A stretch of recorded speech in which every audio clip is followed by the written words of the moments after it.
What's up, everybody? My name is Jessica. This is Joe. We are married. I'm the funny one, and for the past 7 years, we have been running a discount liquidation store in Conway, Arkansas. And a lot of what people ask us are like, how do you do it? I would go crazy if I worked with my spouse and also lived with my spouse and raised kids with my spouse. And you would be right, I am a little crazy. Yes. So today we're talking about really is, I don't know how we navigate this journey, but I don't know, just a conversation about how we do it, things that we've learned, I don't know. You know, the benefits and the downsides of both, because I think that it's important that we talk about both of those things. And then what we do personally that really we found over the years have really helped us navigate this, where we still remain close and we don't feel like, you know, stabbing each other or, you know, all the time. But before we jump into that, we do have a sponsor for this video, and I love this brand. So if you, like me, are struggling with health issues and you cannot figure out why, your gut health may be the cause. They say that your gut is like a second brain.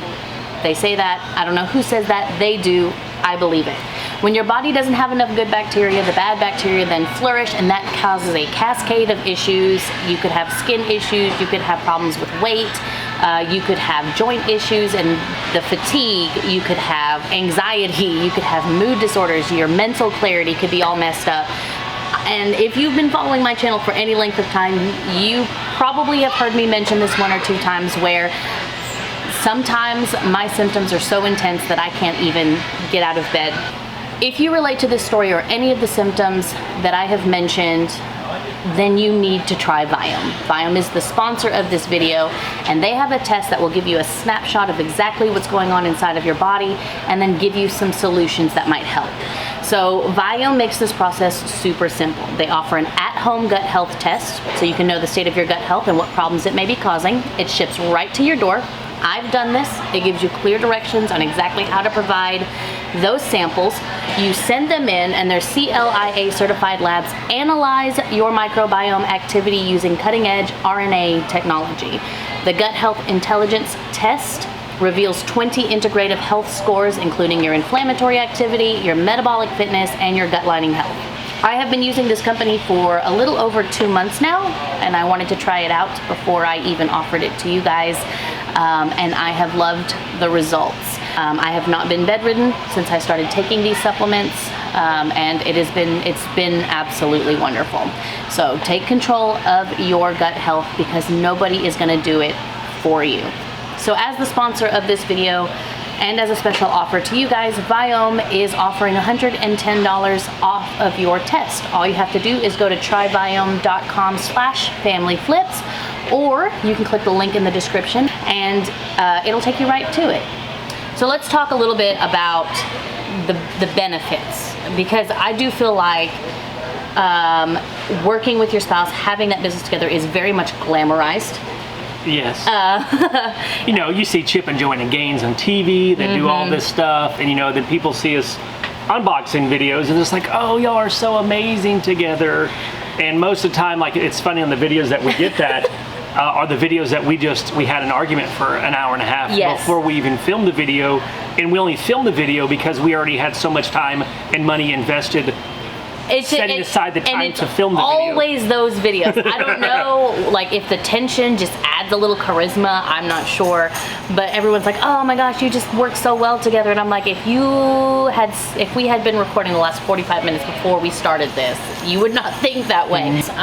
Regardless of all the other things, the biggest benefit for me is that we have like a shared vision that we can just carry out. Yes. And you don't have to do it alone.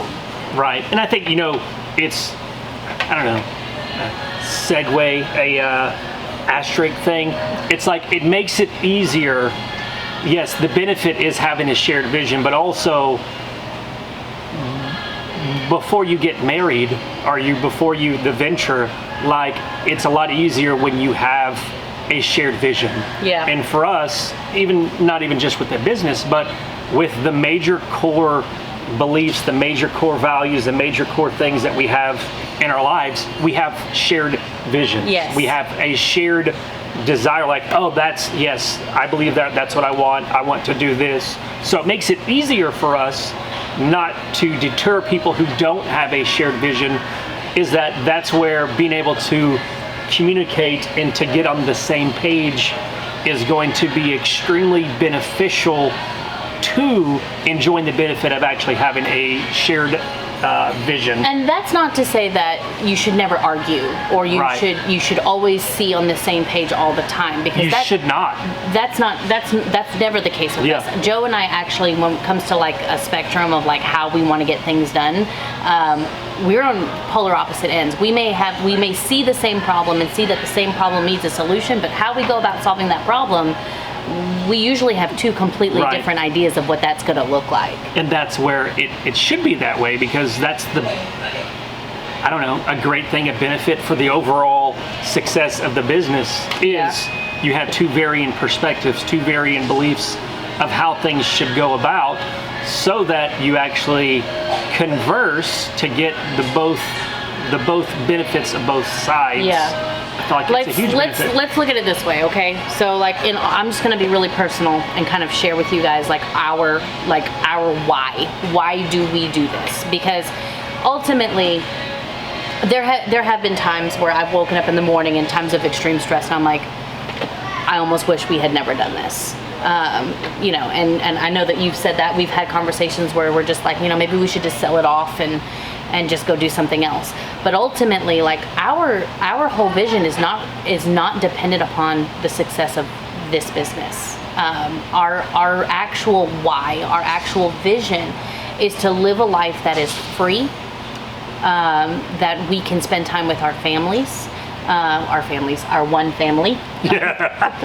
We can be a part of the community, that we can belong somewhere. And I think that ultimately that is the reason why we do this. It's the reason why we opened the bin store to begin with. I'm pointing to the bin store because it's that right way. There. It's over there. Yeah. So, or here. I mean, this is technically the store. Yeah, there's just no bins. We're in here. a box. Yeah. In a store. Anyway, so you got me off topic.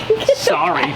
But when really hard things happen, when the business is not profiting, when we are losing money, because there are times where, business is slow and we are losing money, where things are very, very stressful. Ultimately, the thing that makes us not give up is that we both have that shared vision of this is a vehicle that can get us where we actually want to be, which is with our children and with our family and with our community. And that ultimately, usually one of us will be down saying, man, I wish we hadn't done this, and the other one can be like, let me remind you, so you don't have to go through it by yourself, and ultimately that brings us to this next point, which is like one of the biggest benefits is that I find us, because we have to do it so much more, and this is totally like a perception thing, so I could be off, but in my opinion, like, it has forced us to communicate so much more that I feel like we have the opportunity to develop a lot better communication and collaboration skills. We will have been married for 8 years in 2 months, right? But those 8 years, I feel like we have progressed way more in a lot of ways than a lot of other couples who've been married the same time period, just because we do everything together. It's more opportunity. It's not like she goes to work, I go to work, we're living separate for 9 hours a day, 10 hours a day, depending on who, and then you get home and now you're having shared experiences to where those are the times that you have conflict or joy or whatever. And then if you don't have kids, obviously there's more time, but we have kids, so kid time, family time, and then off to bed, where you're only together, maybe 4 hours a day.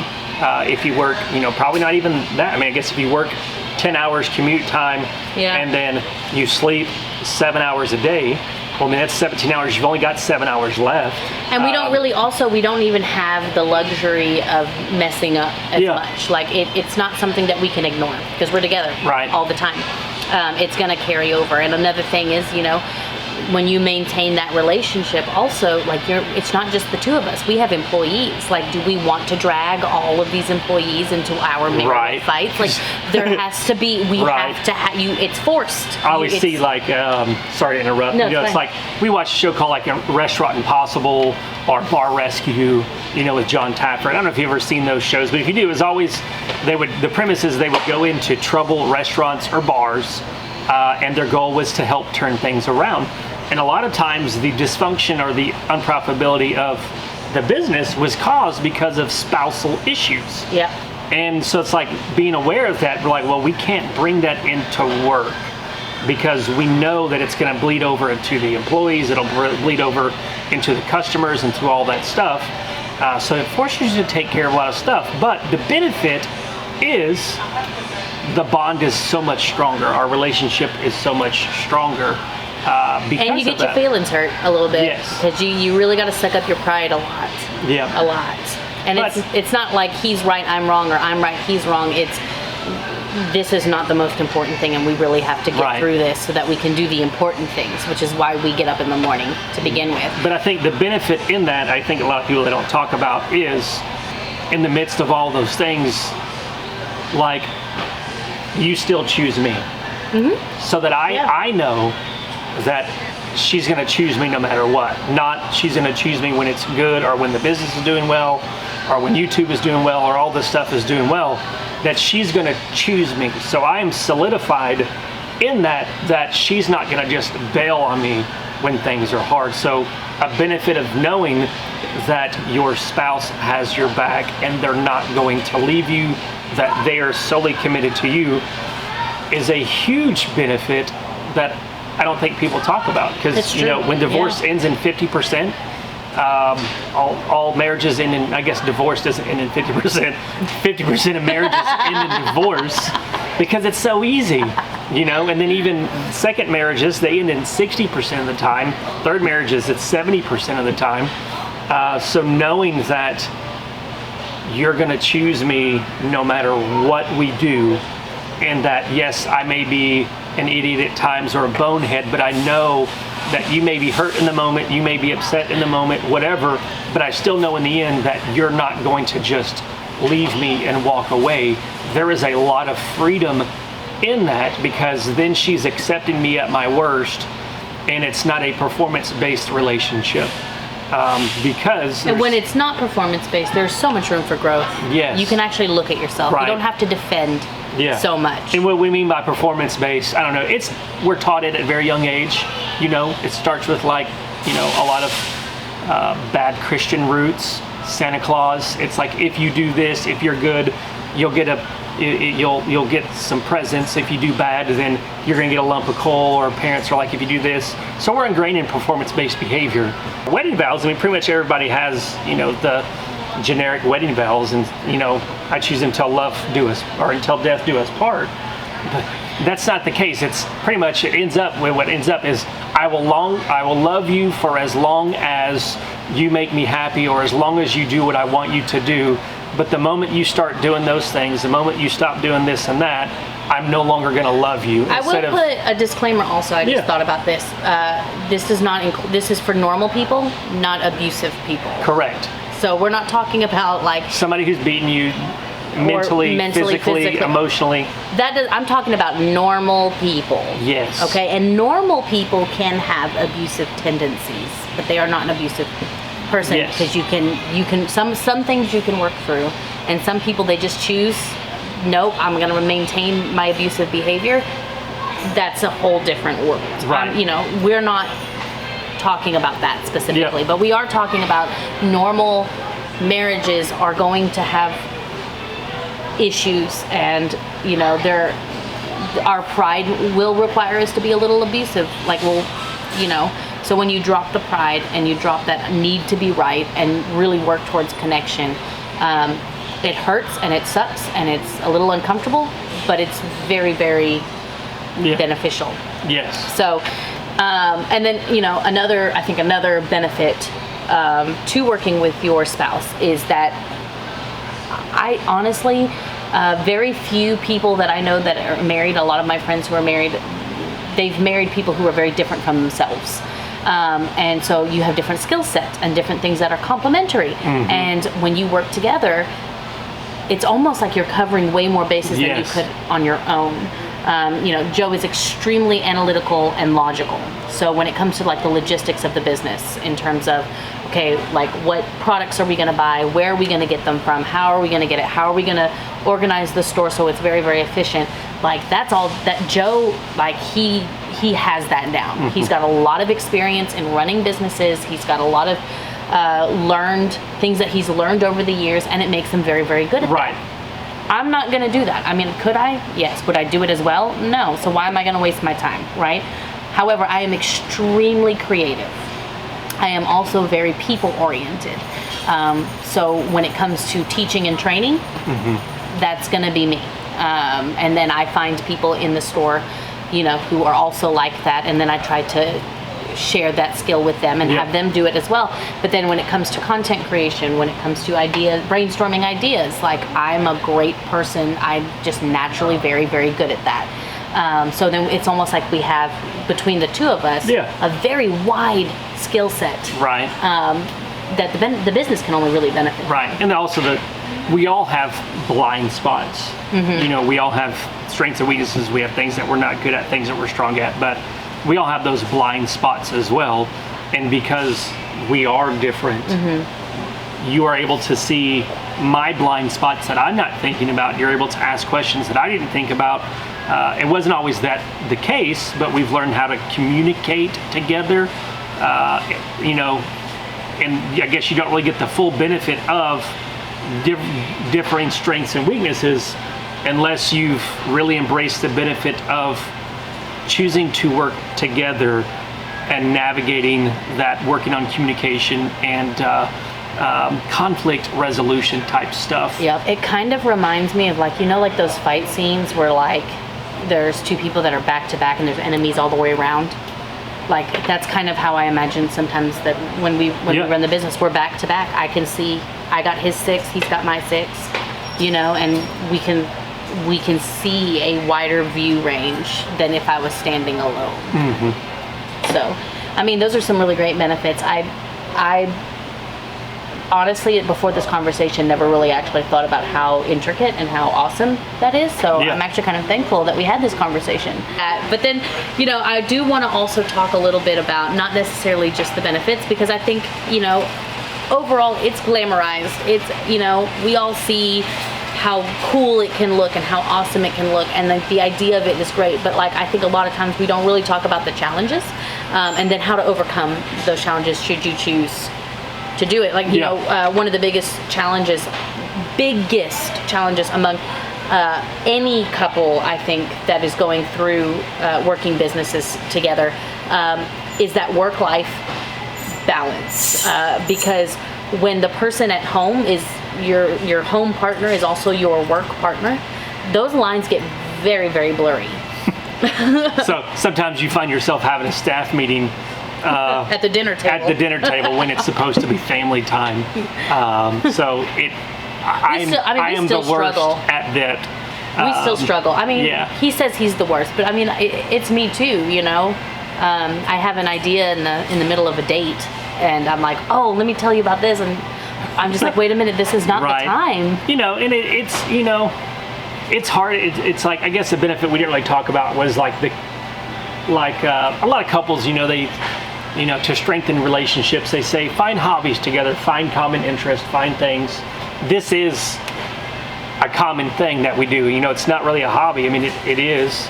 We enjoy it. We just happen to make money doing it, which allows that companionship to really be fulfilled. But also with that, if she is in companionship mode, not related to work, and I'm like work, then we're disconnects. So where then she doesn't feel important because I've got business on my mind, or vice versa. But then that kind of goes back to the communication thing that we're still working out in regards to all of that, because 7 years later we're still working on it. You never really arrive. Yeah. There's never a point to where there's nothing really to work on. Like, and people believe that, well, then you're dreadfully mistaken, because there will always be something to work on and improve. With, when it comes to like, is this a hobby? Do I enjoy doing it? Absolutely. But I also enjoy playing guitar.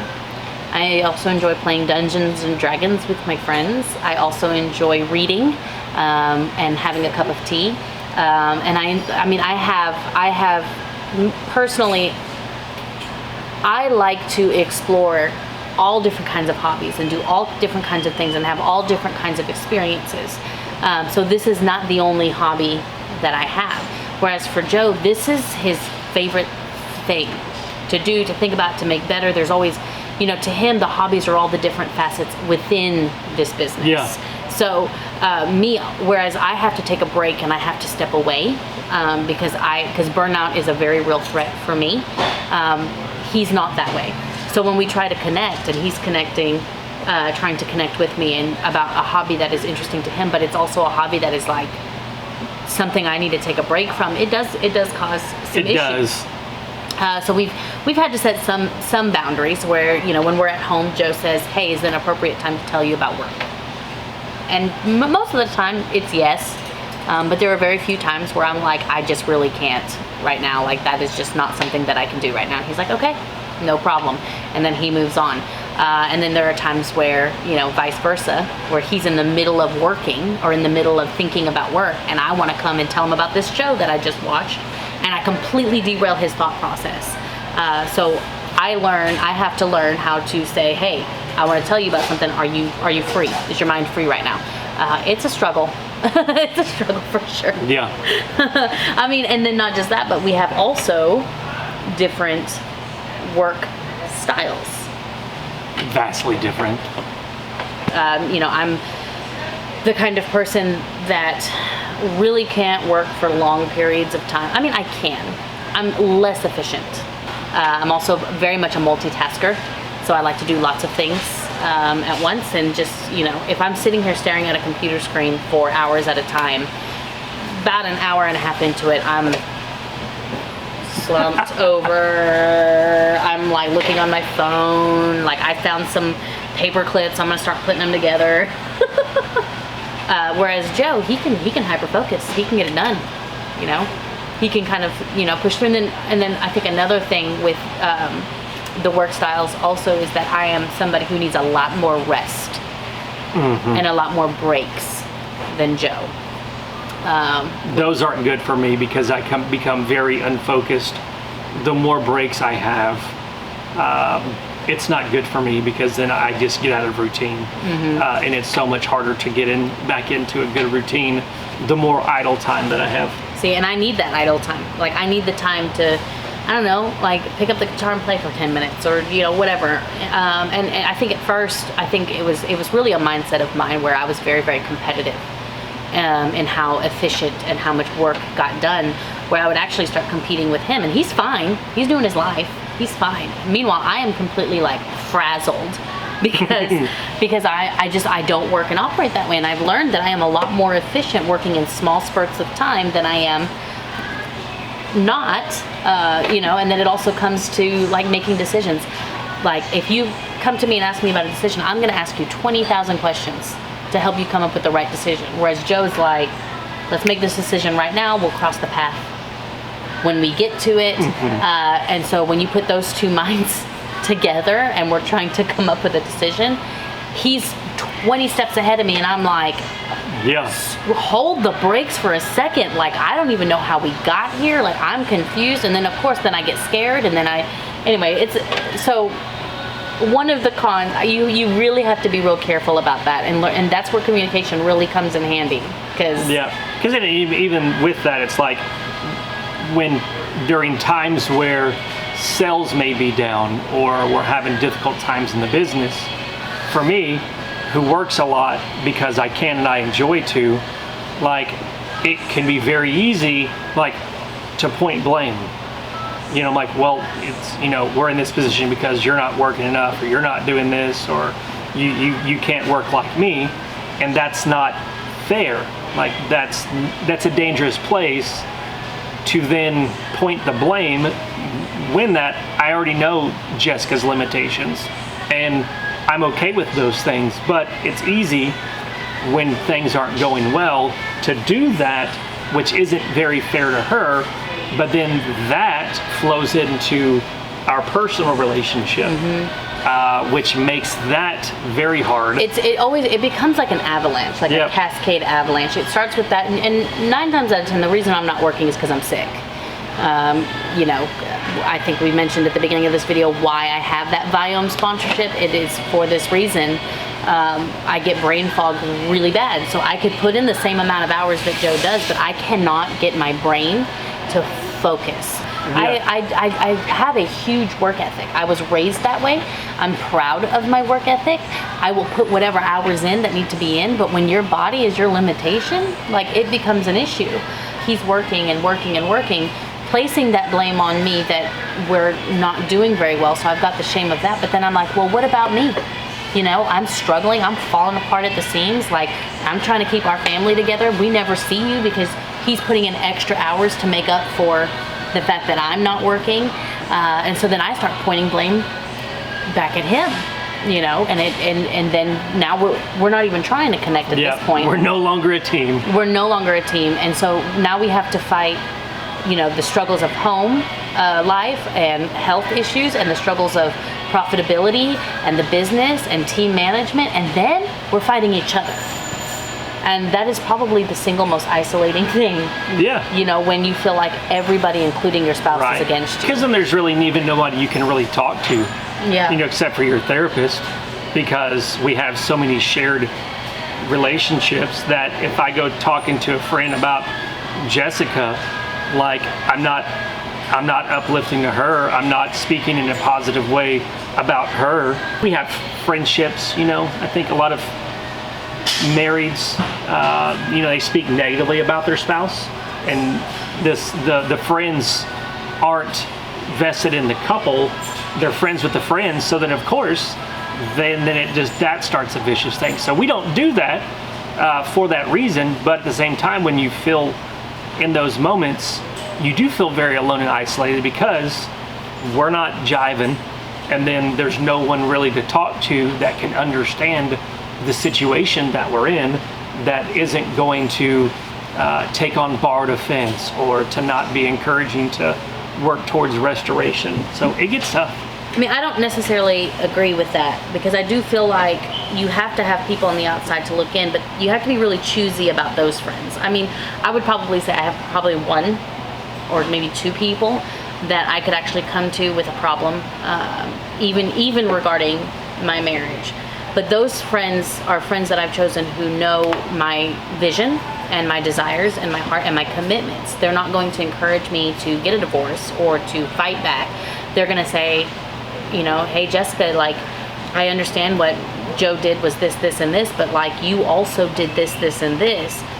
What are you going to do to take responsibility for those actions? And honestly, I just feel like there's so far, those kinds of friends are so few and far in between.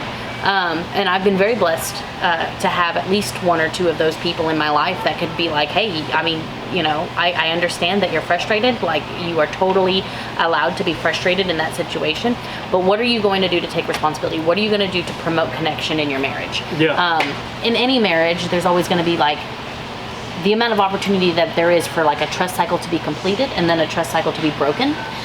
Is a lot more. So there's going to be hurts, there's going to be pains, there's going to be assumptions. I don't know how many people in marriages, probably 100% of people who say, you always do X, or you always say this, or you always do that. That is not entirely true. There are going to always be times where somebody chooses not to do it. But because you have this record of all of the hurts and the pains and stuff, sometimes having that person tell you that truth is not as efficient, or it doesn't hit home as much as having somebody who is outside of that say the exact same thing and make you look at it with like, well, they don't have, you know, they haven't seen me at my worst. They haven't seen the hurts and the pains inside me, and they're still saying that.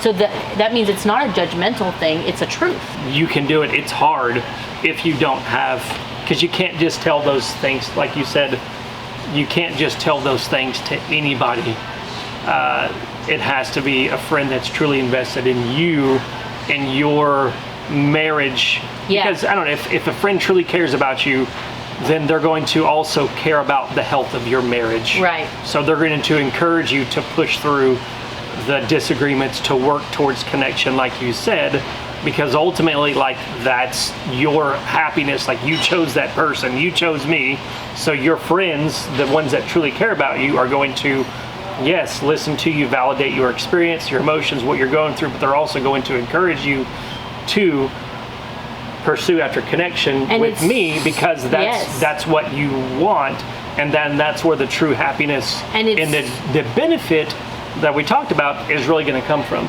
It's so difficult nowadays when every time, you act in a hurt or a pain, you are considered a narcissist. Like, that's a huge buzzword right now. And I don't know that a majority of people actually know what narcissism is. Right. I think that people can, without actually being a narcissist, could have narcissistic behaviors from learned experiences of not getting needs met. But that's changeable. Now, a true narcissist is incapable. Right. That's different. But, like, when you have narcissistic behavior, that's one thing you have to ask. Is this it's about person, the heart condition. Yeah. Like, why you're doing what you're doing. Right. And I'm not saying it's easy by any means, but people with narcissistic behaviors, they're going to want to change. They on some level know that what they're doing is not right, and they don't know what else to do. Right. And I think that, I can speak from personal experience, because I had a lot of narcissistic behaviors when we first got married. Yeah. It was never my fault. It was always your fault. And I think it really came down to this root issue of, I felt truly unlovable, and that at some point you were going to leave me, and I'm just going to make it easy for you. And the fact that you pushed through, and that you sought help when you needed it, and that you held firm boundaries, I had to then make a decision to shape up and be different and behave differently, or I was going to leave. But it was never going to be your fault, because you made it very, very clear. Like, look, I'm here. You can go do what you're doing over here, but I'm going to continue to do what I'm doing over here. And so anytime somebody has those narcissistic behaviors, and I think that if you had fallen into that mindset of, oh, well, she's just a narcissist, our marriage would never have survived. We would never be thriving. Again, this conversation is not for the truly abusive. Right. It's very, very different. But I think that we have to be careful about who we call abusive, because a lot of people are just broken. Yeah. They're just hurt people. And they're hurting, and they're broken, and until they admit it and look inside and say, hey, like, I'm not okay, and I need help, like, it's not going to change. Yeah. Also thinking about, like, the stresses and the pressures of life. Right. Like, when you work together as a spouse, as spouses, like, my work pressure is his work pressure. Yeah. It's shared. Like, there is usually a time where, like, it's like if you work separate, like, you had a very good, your work life is suffering, like, or not thriving. Thriving. You're having a good time at work, you just got promoted, this and that, you're really doing well, and I'm stressed out because I just got a new boss or whatever. Like, but with us, like, if something goes down at work, the business is really good, like, we're both but if it's not good, then we're both like so it's like it's a lot harder because you don't have somebody else to balance you out in that moment. You don't have someone to go to. Like, if her work was thriving, I'm not, I can go to her and I can count on her that she's going to be there for me, but also more understanding, like, oh, he's stressed out at work right now, so I'm going to give him a little bit more grace because I know that he's stressed out because of these things. But when we're together and you're already stressed, it's a lot harder to give somebody else grace when they're also stressed and acting You're not trying to save somebody from drowning while you're drowning. Right. It's like, you're not thinking, like, if she speaks to me in a cross way, like with a tone, and I'm stressed out already, like, I'm automatically popping up into fight or flight. Instead of thinking, it's fun time. Instead of thinking, oh, she's had a stressful day, this is not something that she normally does, so it has to be a different. She's not trying to pick a fight with me. She's just stressed. But I think when you're also, both stressed, it's tough. Yeah, and I would say this also. Usually when we're having a bad work day, or, like, things are really stressful, usually one of us is a little bit less stressed than the other. It's never like that we're both just... It's not like that. It's usually not. I hope it never comes to that, but I can't really think of a time when that's actually happened. The building would have to be on fire, because there's times, metaphorically, I felt like the building's on fire, and she'll be like, and I'm like, I'm good. Like, we're going to be okay. And so we usually kind of like, I don't know, it's not something that we've actually communicated like verbally, but there'll be times where like I see that he's very stressed out. I'm also stressed out because it's both of our money. Like it's the same thing. Like it's the same stress. But for some reason or another, I don't know why, I'm pretty okay. Like I'm like, it's not good, but I'm not drowning, and he's, lashing out, like hyper focused, like trying to get all this stuff done, and that's when I'm like, okay, this is affecting him more than it's affecting me. So I need to be the one that like kind of brings the peace, and then vice versa. If it's me that's just like, he does the same. Hey, why don't you go home? Why don't you go do these other things? Let me take care of this, and then we'll reconvene at a later time. And that took a long time for us to figure out. Like it just took a lot of like noticing. Like, hey, like, yeah, because it used to be, man, I'm so stressed out. You're stressed out. What about me? And it just became this like, now we're just like tit for tat, like just, but that just got so exhausting. Yes. And it finally got to a point where I think it was you that like stopped a conversation at one point at our old house, and we were like, what are we doing? Like, why are we doing this? And I'm like, I don't know. I have no idea. And so, sometimes we would miss the mark, but now I think pretty regularly we can pretty much determine who is the one that's feeling the most of this, and then the other person just tries to be like okay, let me be the grounding thing, this time, help ground this situation. But it gets stressful. And I was actually reading some articles also about, I know there was one on,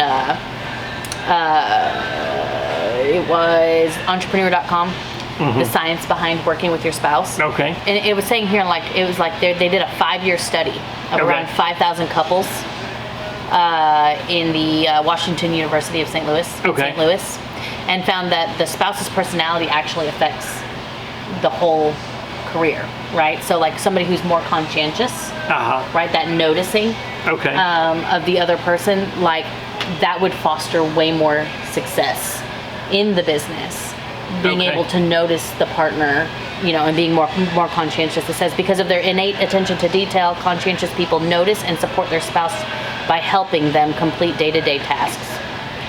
The conscientious person encourages habits like reliability and helps to reduce overall stress.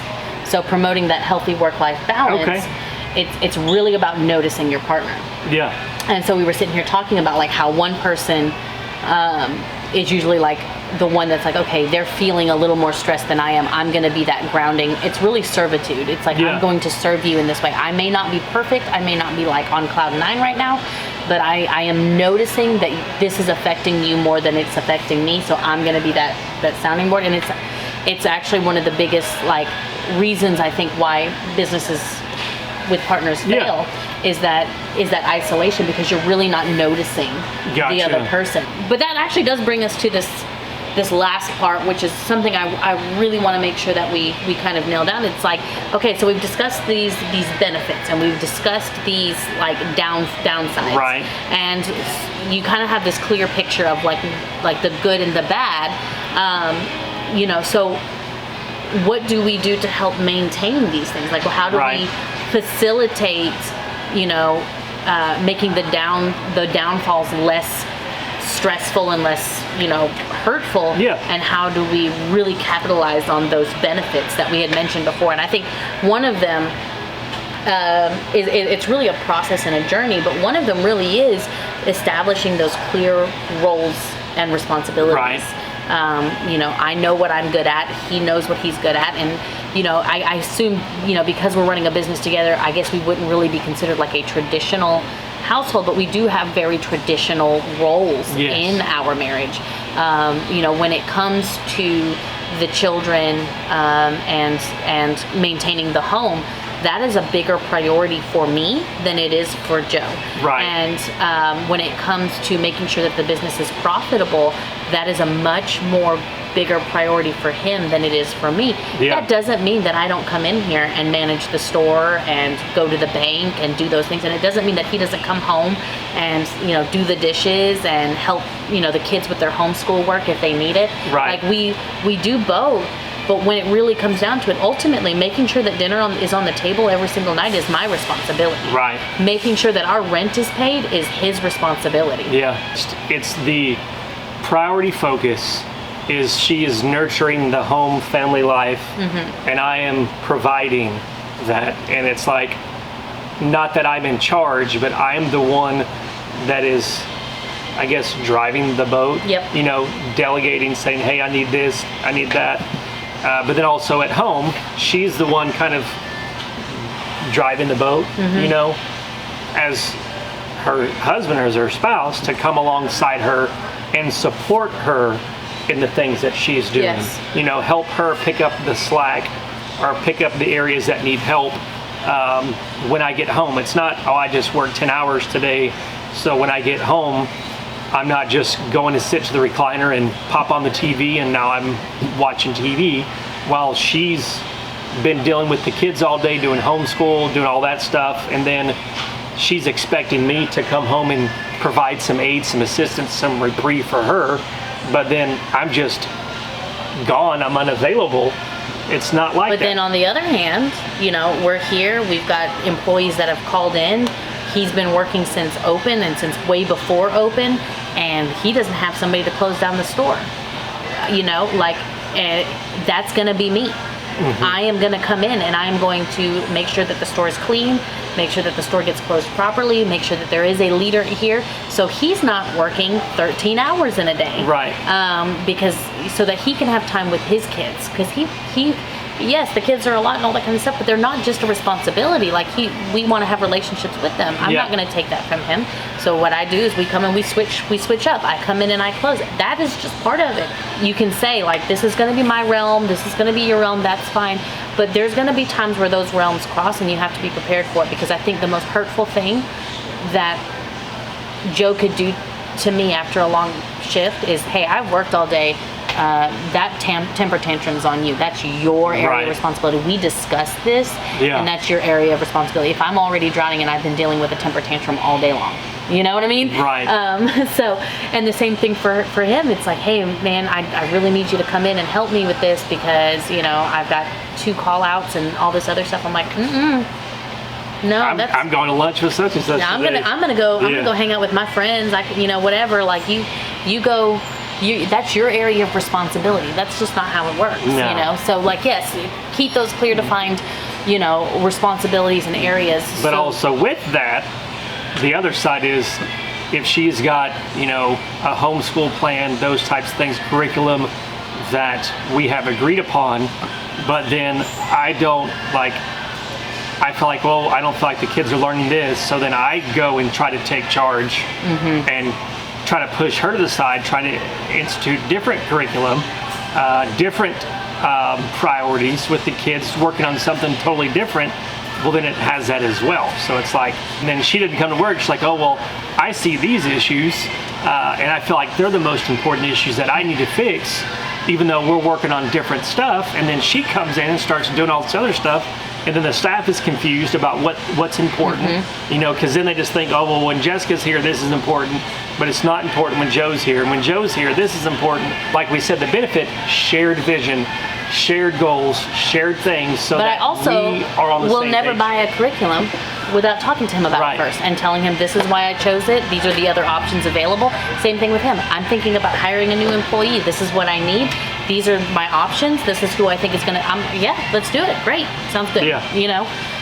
So, that's where that clear communication comes in. But ultimately, the final decision for homeschool curriculum and what we're going to have for dinner is on me. And everything business related, the final decision is on him. And it just makes things a lot easier. Yeah. And that's where we come to this effective communication and conflict resolution. If you do not know how to communicate, if you say, I'm not a very good communicator, you better learn. If you're like, man, I'm conflict averse, I don't like to have conflict, you better learn how to have conflict and have it, because conflict is not always, punching and forcing your way.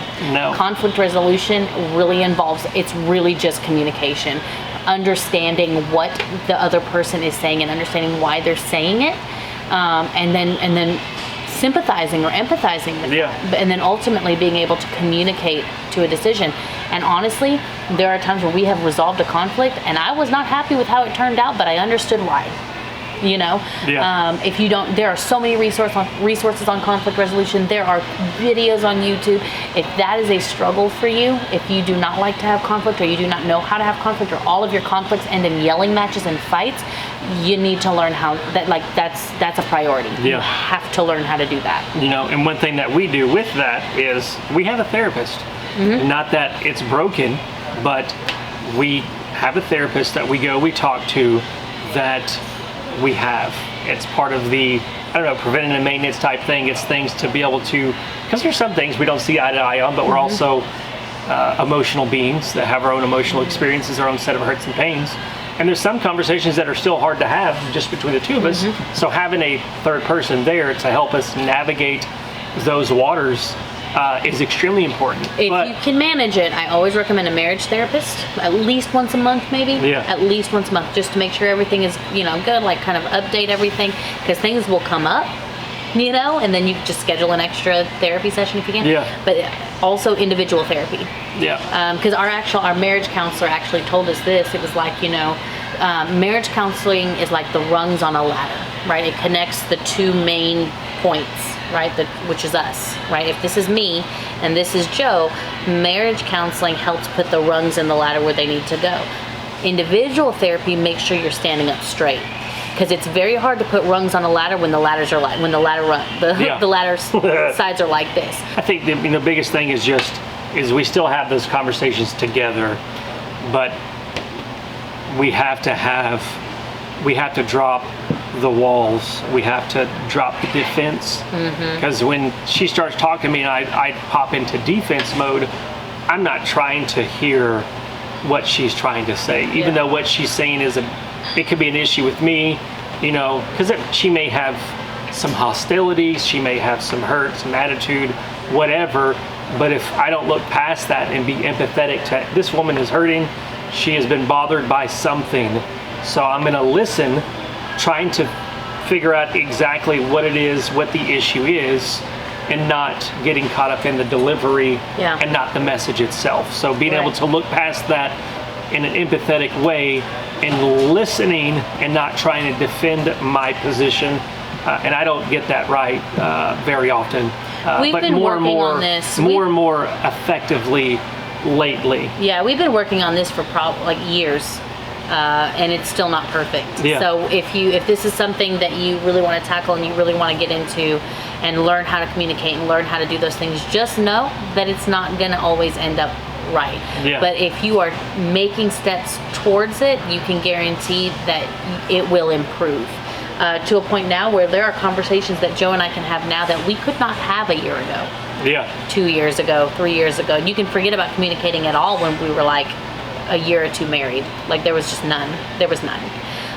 So are we perfect at it? No. But are we both actively taking steps to be better people, to learn what's going on inside of us that make us unable to receive criticism or to receive what the other person is saying?